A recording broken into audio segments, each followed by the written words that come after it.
All right, welcome to the Enhancement Talent. It is Eric Cornish here along with Gavin, who is here today. Yay! Yeah, Gavin Eddings filling in today. For the Rob. Yeah, well, if the Rob ever comes back. Where is he?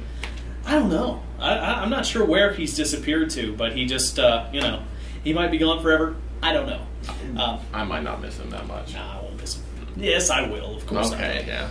My tag team partner comes back and he'll take you out. We'll be reunited. Is he getting a new gimmick? How it goes. He's being repackaged. That's it. That's Lord, what it is. Lord Rob. I like that. The Japanese I gimmick. like that. Well, Gavin, I've got a list of wrestling topics that have kind of been floating out there. Okay. And I just wanted to rapid fire these questions at you and see what your take is on all of these. So let's just start at the top of my list. True or false, it is a good thing for Dolph Ziggler to stay with the WWE? False. Why do you say that? I think he's a very good wrestler. I enjoy him a lot, but I would very much like to see him go out on his own a little bit and maybe explore some more independent. I don't want to see him in Global Force. I don't want to see him in TNA. But if he were to go to like New Japan or Ring of Honor, I think they would be very good to make him a star, a bigger star than he is. So okay, I'm going to disagree with you. I'm going to think at this point in his career, as long as he's been with WWE, I think Dolph needs to stay there, and I think it's a good thing to stay there. He seems to be.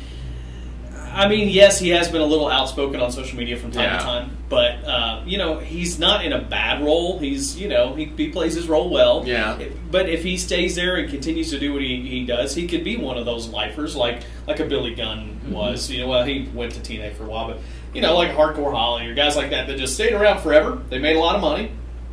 And he's making money. I'm not sure that he can make much more money than he's making. Yeah, I don't even think I need to see him to become like world heavyweight champion to be like Dolph Ziggler needs to stay, but just a consistent like a really tough intercontinental championship. Right. And that's where Daniel Bryan getting hurt again kind of sucked because with the way John Cena is just very elevated the U.S. title and having great matches, Daniel Bryan could be doing the same thing with the Intercontinental Championship. It's true. But now the Intercontinental Championship is Ryback.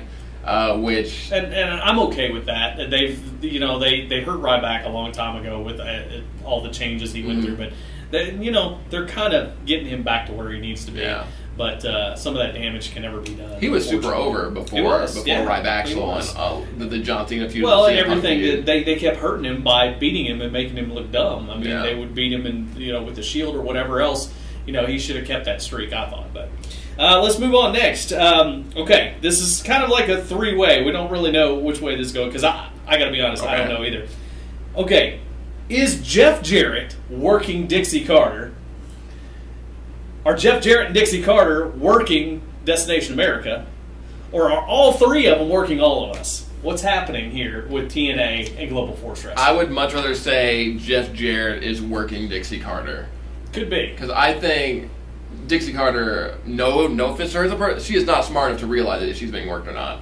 Because she let Hulk Hogan and Eric Bischoff come and be like, do whatever you want. Nasty Boys, that sounds fantastic. You remember them, don't you? So basically, Ace and Ace, that sounds really good. Let's do that for a year and a half. I'm not sure what's happening here. It's not good. But I'm interested in it at least. I'm confused. I just, Matt Morgan came back. That's kind of cool. Yeah, I mean, from watching one episode that I accidentally flipped on, and when Jeff Jarrett was on there, it was like all of a sudden I've been watching, and I'm kind of interested in what's going on because it's something. EC3, the WWE missed the mark with Derek Bateman. I agree. And he's just become and they have some good stuff, and I feel like the whole LOL TNA mantra that goes around, that anything TNA does is just the worst. And that's, a lot of times it's very fair, because a lot of stuff they do is the worst. But since they've been on Destination America, they've been really good. I know. Just nobody has seen it. I love the Wolves. Yeah, I like them a lot, and they've got some good talent. Austin Aries, but he's walked now. There's obviously, I think there is something going on, some kind of invasion angle, if not a complete takeover in the works or a buyout. I don't know. Yeah. But again, I'm interested. I just don't think that an invasion angle works when you don't know what the company is. That's true. Because they have a logo, and a bunch of New Japan guys and former TNA stars or something like. Because some of them, I just read somebody on Reddit joke. They go, "Oh man, if I can see all those Global Force wrestling guys in TNA, guys like Austin Aries and guys like Low Key, it's a dream come true."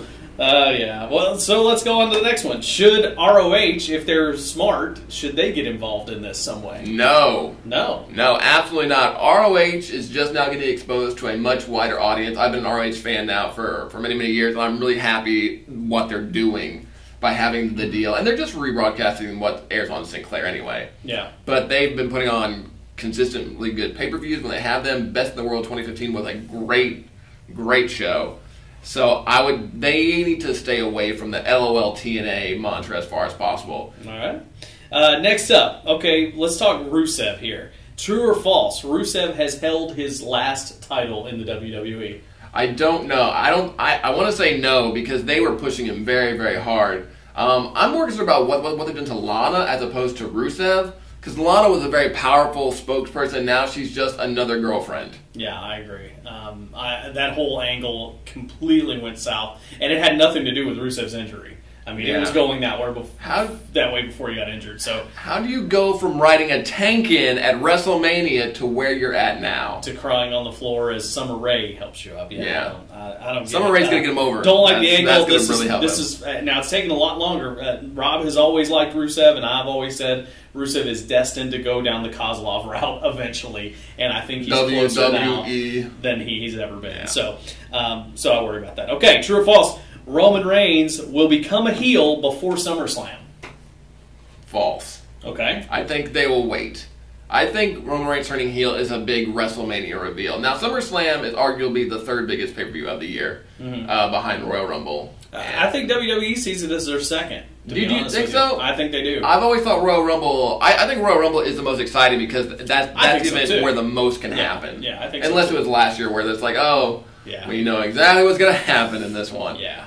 So I don't know. I mean, I still think there's a chance he doesn't turn heel, but I would like to see it happen before SummerSlam. Personally, I would, because I mean, you've got Dean Ambrose out there, and you've got Roman Reigns. Of course, he's going to be engaged in this feud with Bray Wyatt, and that may last a couple pay-per-views. But Bray Wyatt has been poisoned for anybody's feud. Like Bray Wyatt could have been. They've had so many chances. You talk about missing the mark. Bray Wyatt, they could have had him be the next Kane, the next Undertaker, but all they've done is smoke and mirrors and creepy rocking chairs, and now he's having tea parties. Yeah. I'm with you on that. I think I can't believe he's fallen as far as he has, but maybe he comes back. Okay, I got one more here. True or false? Your guy, Kevin Owens, does he become a world champion before Roman Reigns? False. You think Roman will first? I think Roman will first. I think, how they're building Kevin Owens right now is perfect. Have him go through John Cena. This does not... My biggest fear is that John Cena just emasculates Kevin Owens. It's like, I don't get how... I really like how Kevin Owens is dealing with the feud, but I don't like how John Cena's like, you're not a real man. What? He pop out powerbomb in the middle of the ring and beat you. So trying to protect Cena even in losses, clean, middle of the ring losses, is very frustrating as a fan. But I respect John Cena, all the work he's been doing, and giving Kevin Owens the opportunity to do that. Sure. But I don't think they're going to let him be world champion yet. I'm going to disagree with you. I think Kevin Owens does become world champion before Roman Reigns. I am a big Kevin Owens fan. I love his work in the independents, and I would love nothing more than to see him be world heavyweight champion. But I want to wait a little bit for it, and that's why the Seth Rollins turn at WrestleMania when he won the belt was so fulfilling, because we waited for it. They didn't give it to him right out of the Shield. True. All right, well, there you go. There's some rapid-fire questions. Gavin, thank you for joining me today for the Enhancement Talent. I think the Rob is back on Monday. Who knows? We'll see. Thanks for joining us.